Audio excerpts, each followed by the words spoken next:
Hello mga kabibig! Welcome back sa ating bagong YouTube channel. Ito ang pinakamaingay ng YouTuber sa balat ng YouTube.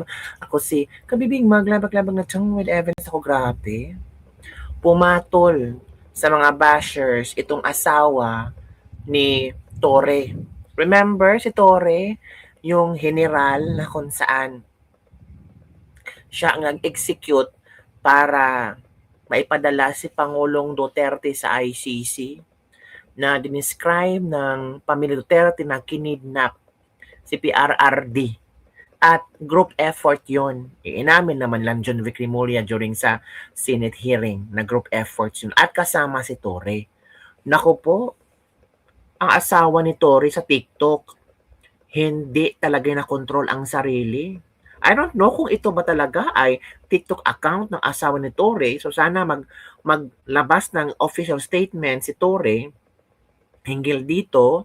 Pero ang mga videos naman doon ay personal videos ni Torre at ang kanyang asawa. 'Di ba, kabibig? Pero kailangan talaga na maglabas sila ng statement para hindi ito ma-misinterpret or para hindi ito maano ba, ma, mas lalong malugmok ang pangalan ni Torre. Sabi pa ng iba, nagpaplano naman si Torre tumakbo sa 2028. Baka ito yung makakasira sa pangalan niya. Sabi ng iba, ano ba? May maganda bang pangalan si Tori? Wala naman. Oh. Ito, kabibig. May bagyo ba? Or may bago na? Ginamit lang. At least paldo. Hala. Mrs. ni Torre, trending matapos sagutin ang netizen na nasasabing ginamit lang ang kayang asawa, kung saan sinabi niya at least paldo. Umani na matinding reaksyon online ang isang TikTok video na ibinahagi ng asawa ni dating PNP Chief Nicolas Torre matapos itong ipakita ang isang candid na eksena ng dating opisyal habang tahimik na nakaupo at abala sa paggamit ng kanyang cellphone. Sa video makikita, nakaupo si Torre sa gilid, nakasuot ang simpleng athletic attire habang nakayuko at tutok sa kanyang cellphone. Ngunit, hindi sa mismong video ang naging sentro ng usapan, kundi ang comment section nito.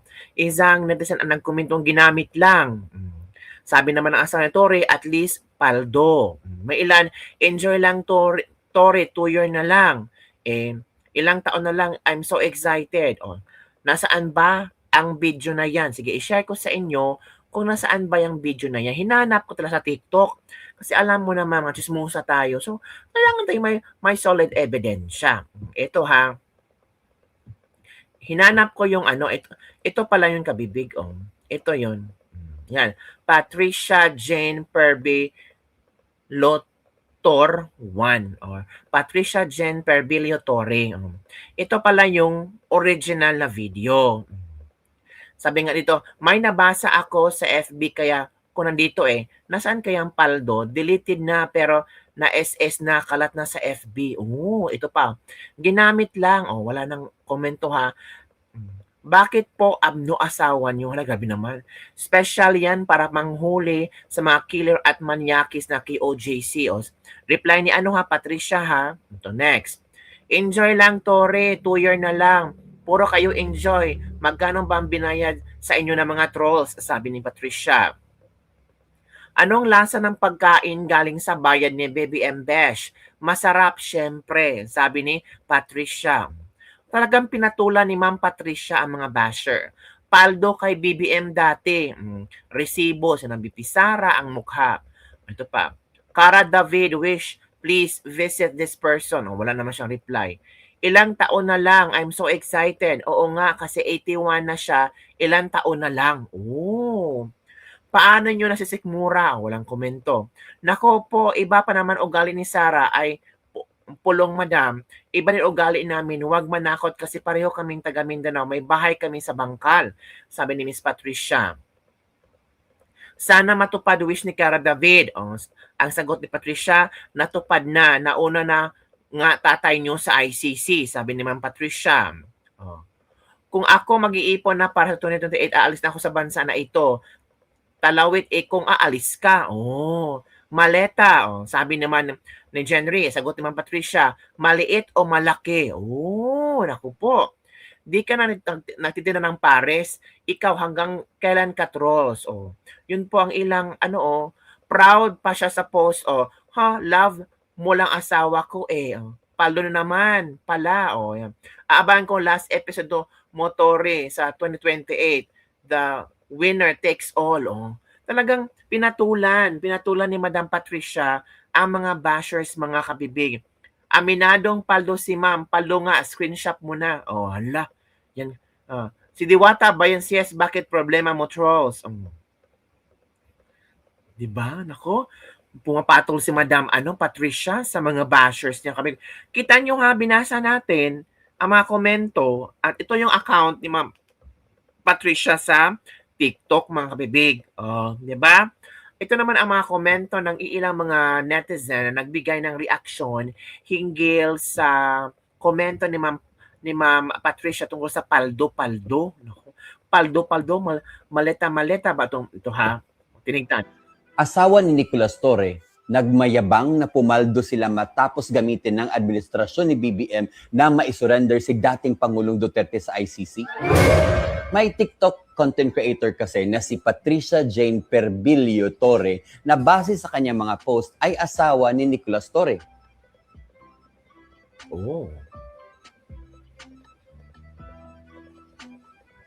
And in one of her posts, this one, may netizen na nag-comment, ginamit lang. Tapos, eto ang sagot ng kanyang asawa. At least paldo. At least paldo. Habang milyon-milyong Pilipino na sumusuporta sa dating Pangulong Duterte ang galit sa nangyari, ikaw, Mrs. Torre, parang ipinagmamalaki mo pa na may napala kayo, na nagkapera kayo, baka nakakalimutan mong bilog ang mundo at darating ang araw na sisingilin yang asawa mo sa kasalanang nagawa niya at kulang pa yung perang napaldo nyo bilang pambayad. Utang buot. Hala. Grabe. Komento ng mga netizen, karma is real. Sige lang, may enjoy pa sila ngayon sa ginawa nila. Hindi lahat ng panon ay sa kanila. Paldo ngayon, karma later. Very well said, karma is waving. Ngayon, paldo or puldo? Sakspan Manday, hala, proud pa yarn. Dapat ba ipagmalaki yarn? Hala ka. Naku, yan na. Each one, including Torre family, will get account to the creator. Wait lang, darating ng panahon yan, you don't expect. Yun na yun, at least paldo sa kanya nang galing. Ki OJC palang nakaso, kawawa si Torre. Sabi ng Torre yun, beyond his capacity, singilin nila kay Torre, kahit retirement, walang magamit niya. Ang mensahe ay ganito, basta pumaldo kami, kay Bersan galing ang pera, no? Nadulas yung words will use against you ka talaga ngayon. Tama ka, Ator, may panahon lang, yan tayo, mamamayan, nagsuporta kay PRD, magsabi kay Torre na paldo. Maleta sa nadawat. Naku po. Yun ang kabibig ang mga komento ng mga netizen. Parang hindi nagustuhan ng mga netizen. Ito pa kabibig. Proud na proud pa ang asawa ni Torre. Proud na proud pa siya. Diba? May nag-comment kasi, ginamit lang. Ang sagot ng asawa ni Torre na si Patricia Jane Perbelo Torre, at least paldo. Diba? Asawa na mismo ang nag-reveal. Paldo-paldo daw sila. At least paldo, At least paldo. Alam naman namin yan eh. Sinabi mo pa, di mas tanga ka. Hala ka. Di mas kinonfirm mo ngayon may ebidensya na ginawa lang yun ni Torre kasi binayaran siya. Hala ka. Tanga-tanga mo namang asawa ka. Wala na talaga mga lods. No? Right time lang ito. Maghintay kayo. Tamang panahon lang. Paldo. So, pwede na yung gamiting ebidensya. Diba? At yung ibang mga screenshots doon, mga comments niya tungkol kay PRRD, pwede na yung gamiting ebidensya. Naku po. Parang nagkamali yata si Madam Patricia na pumatol sa mga bashers.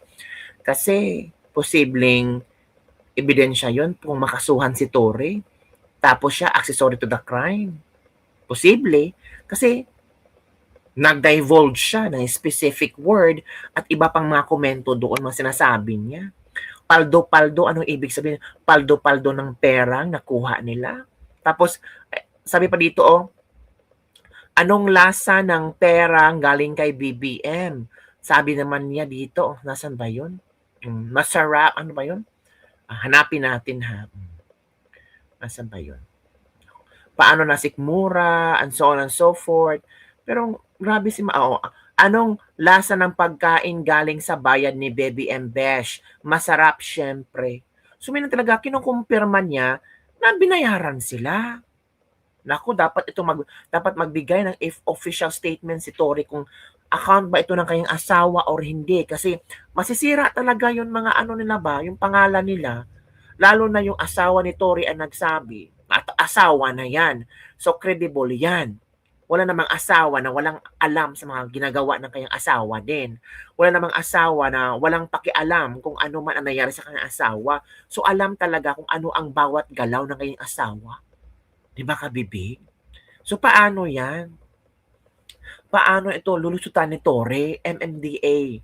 Tore, asawa mo, nagkalat sa social media, bumapatol sa bashers. Kung ma-screenshot ito ng mga lawyer ng KOJC, kung ma-screenshot ito ng lawyer ni VP Sara, nako, darating talaga ang panahon na pwedeng gamitin ito. Naku po, paano yan? Paano nyo i-explain ang word na paldo? Diba? Masarap ang pera ni VVM. Naku po, paano yan? Sana nagkontrol lang si Madam Patricia. Hindi lang sana siya pumatol sa mga bashers, knowing ang mga bashers talaga, or sabi niyang mga bashers or trolls, talagang ang kukulit. At parang hindi na control naman Patricia. For example, ang kanyang gigil at galit, pinatulan niya. Yung pagpatol niya, minasama, or maybe totoong pagpatol sa mga tanong at komento doon, nasabi niya ang posibleng katotohanan. Gamit pa niya ang mga paldo-paldo words. Masarap ang pera ni VVM. Hala, masarap ang pera. Anong lasa ng pagkain galing sa pera ni VVM? Masarap syempre. So, doon pa lang mga kamibig, iko-connect mo something fishy. Hindi ba siya nakakonsensya? For example lang, kabibig ha, kung totoong tumanggap sila di umano, hindi ba sila nakakonsensya kumakain ng pera galing sa taong bayan? Nakaya ba nilang lunukin ang sasarap ng pagkain, magandang higaan, magandang tulugan, komportabling buhay, pero yung perang paldo-paldo sinabi niya ay galing sa taong bayan. Sikmura nyo pa. Parang, hindi ko kaya yan eh. Di ba, kabibig? So, ikaw, ano ang yung komento dito? Naku po, sabi ng iba, naghambog-hambog pa yung babae niyan Parang ginisan niya ng sariling mantika ang asawa niya. Parang siya na ang nagbibigay ng ebidensya kina VP Sara at kay OJC. Ay, oo nga. Naku, ginisa. Trinaydor ng asawa ni Tory si Tory.